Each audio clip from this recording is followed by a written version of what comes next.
on one side, doctors swore an oath, to treat the people. So there's an oath there that says that there's a protocol to what they're supposed to do. Then there's the humanitarian side, which says then you need to provide me with a clothing. You need to provide me with the PPEs. You need to provide me with a way that I can protect myself and protect my family. So those are the two sides of the equation. And then I hear that there are PPEs. Someone is wearing, so who has the PPEs and what are they going to do with them,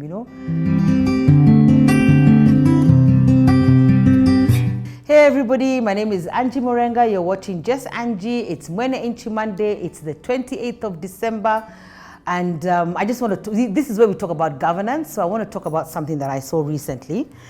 This is the Reuters, I think August 21st. It says that doctors strike in Nairobi over pay and lack of COVID protection. And it said doctors in most public hospitals in Kenya's capital went on strike on Friday to protest against delayed salaries and a lack of protective equipment when handling patients who may have COVID-19. So they said that the doctors, they have inadequate health insurance, poor quality protective gear, and too few isolation wards to treat COVID-19 patients. So I really don't have a solution, but I just want to maybe just talk, rant, rave, just see what comes out of it. Because on one side, doctors swore an oath, to treat the people. So there's an oath there that says that there's a protocol to what they're supposed to do. Then there's the humanitarian side, which says then you need to provide me with a clothing. You need to provide me with the PPEs. You need to provide me with a way that I can protect myself and protect my family.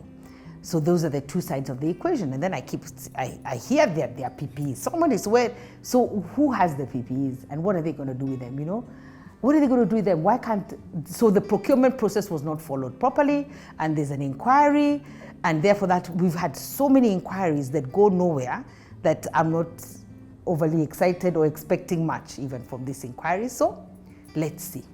But what do we do as ordinary Kenyans? Like I said, I think Kenyans are angry. Kenyans are really angry, and they get angry, they protest, they say things, they're frustrated.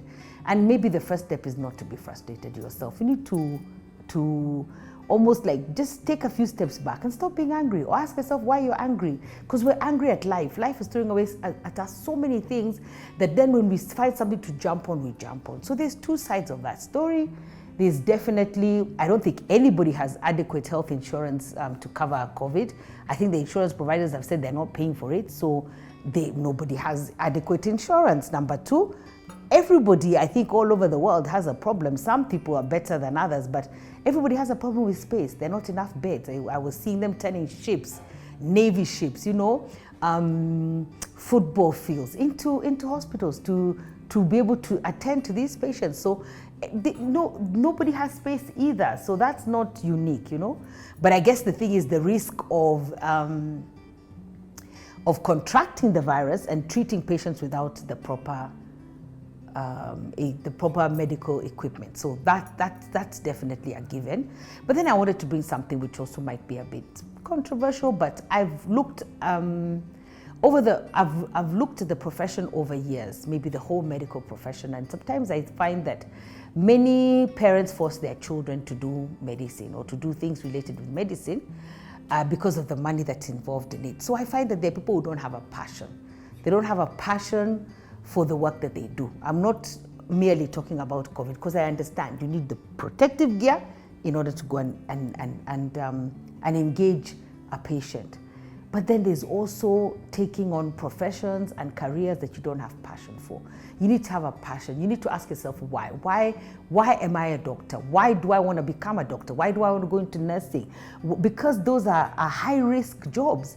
I was thinking coronavirus is not the first virus that the world has had to battle. There've been Spanish flu, I'm sure HIV, AIDS, there was Ebola. There've been all sorts of pandemics, and even the days of measles and chicken pox were infectious. There were all kinds of infectious diseases that have affected humanity throughout the generations. And maybe we need to look at how did they deal with it? How was it dealt with? Because people came out of them. So I don't know the strike, I don't know how it's going to help, but activism is very important, Like I said, the Bible is full of activists, somebody who's going to stand up and say, you know what, this is not right. And we want a solution.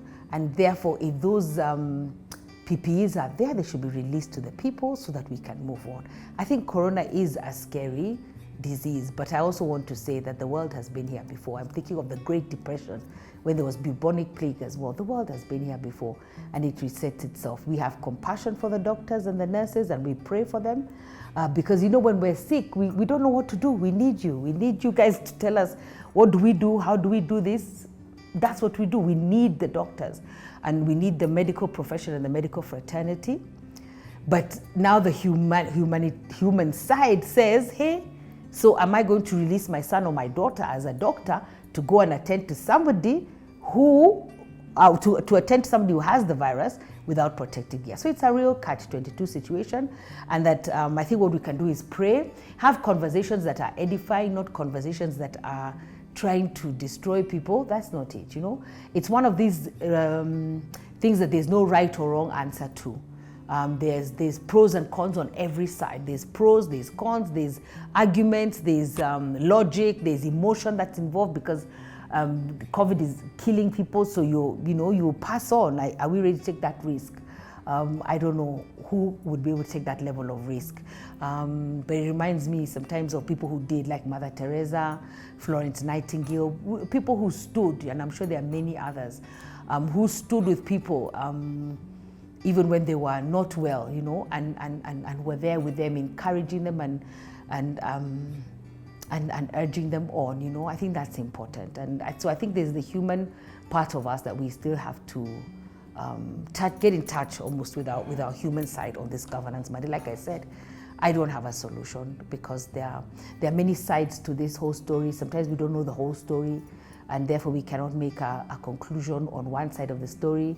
And do we actually have facts on the ground? So we pray that inquiry births something, but in the meantime, we send our compassion and our love to I think they're called the frontline responders, to the doctors and the nurses and the medical teams that have to access these patients. They have to be with them, yet they don't have the protective gear.